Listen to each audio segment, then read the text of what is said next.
जय श्री राखो भाइयों, जल जंगल जमीन की इस धरती पर आपका स्वागत है आपके अपने चैनल पर, जहां आज हम बात करेंगे आदिवासी सिंधु संस्कृति के बारे में। तो चलिए शुरू करते हैं। प्राचीन भारतीय इतिहास में आदिवासी भारत के मूल निवासी माने जाते हैं।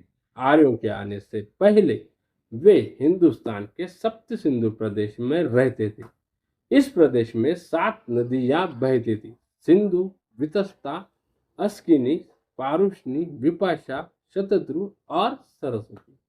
इन नदियों के कारण यह इलाका सप्त सिंधु प्रदेश कहलाया। इसी उपजाऊ भूमि में रहने वाले आदिवासी लोगों ने अपनी एक विशेष संस्कृति विकसित की, जिसे भारतीय इतिहास में आदिम या आदिम संस्कृति कहा जाता है। भारत देश को हिंदुस्तान नाम कैसे मिला? इस बारे में विद्वानों की राय है कि आदिवासियों का निवास सप्त सिंधु प्रदेश में था। ईरानी फारसी जब भारत आए तब वे लोग स का उच्चारण ह से करते थे। इसी तरह सिंधु को उन्होंने हिंदू कहा, इसलिए आदिवासियों के सप्त सिंधु प्रदेश को उन्होंने सप्त हिंदू कहना शुरू किया। इसी से आगे चलकर हिंदू शब्द बना। बाद में सप्त सिंधु प्रदेश की संस्कृति और सामाजिक स्थिति को देखकर मुस्लिम शासकों ने जब यहाँ आक्रमण शुरू किया तो वो भी यहाँ के लोगों को हिंदू कहने लगे। इसी कारण इस देश का नाम धीरे धीरे हिंदुस्तान बना। फारसी भाषा में स्थान का मतलब है देश या वहाँ की जगह। हालांकि पुराने समय में इस भूभाग को कोईमुरी द्वीप भी कहा जाता था, ऐसा उल्लेख मिलता है।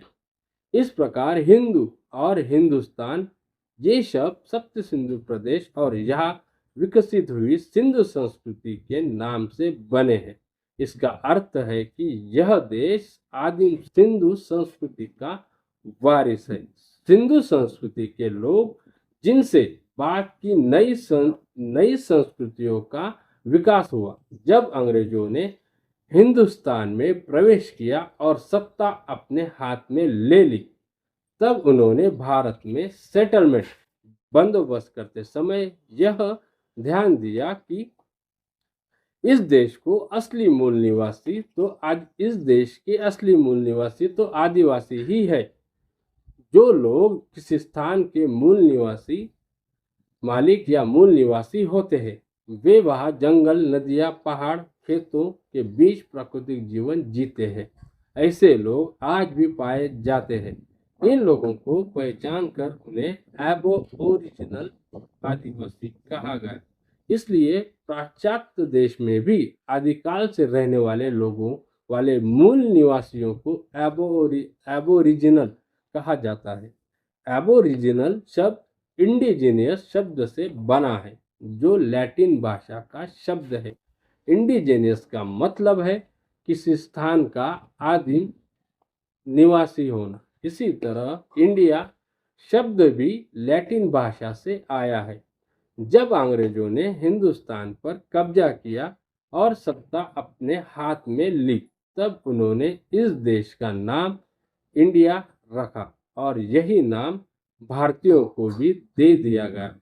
दूसरी मान्यता यह है कि यूनानी और रोमन लोगों ने इस देश के निवासियों को सिंधु संस्कृति के आधार पर हिंदू कहा गया। इसी हिंदू शब्द से आगे चलकर इंडोई शब्द बना और फिर इंडस शब्द बनने लगा। इसके बाद इंडिया और इंडियन जैसे शब्द चलन में आने लगे। बाद में अंग्रेजों ने यह नाम स्थायी स्वरूप से कर दिया, जिसे आज हम इंडिया कहते हैं, जिसका अर्थ था यह देश आदिम समूह का देश है, इंडिया कंट्री। लेकिन भारत की स्वतंत्रता के बाद कुछ लोगों ने यह नाम इंडिया पसंद नहीं आया और उन्होंने इसे बदलने की मांग की। इसका कारण यह था कि पुराण ग्रंथों का संदर्भ देते हुए भरत नाम का समूह रहता था। इस आधार पर भारत नाम दिया गया। इस धार्मिक और ऐतिहासिक संदर्भ को ध्यान में रखते हुए इंडिया का दूसरा नाम भारत रखा गया। लेकिन जब यह नाम दिया गया तब किसी ने इसका खास प्रचार या कारण नहीं बताया गया। इसी तरह यहाँ के आदिवासियों को हिंदू कहना भी अनुचित है और यह भी किसी शास्त्र या ग्रंथ में स्पष्ट रूप से नहीं कहा गया है। असल में आदिवासियों का मूल धर्म आदिम धर्म है।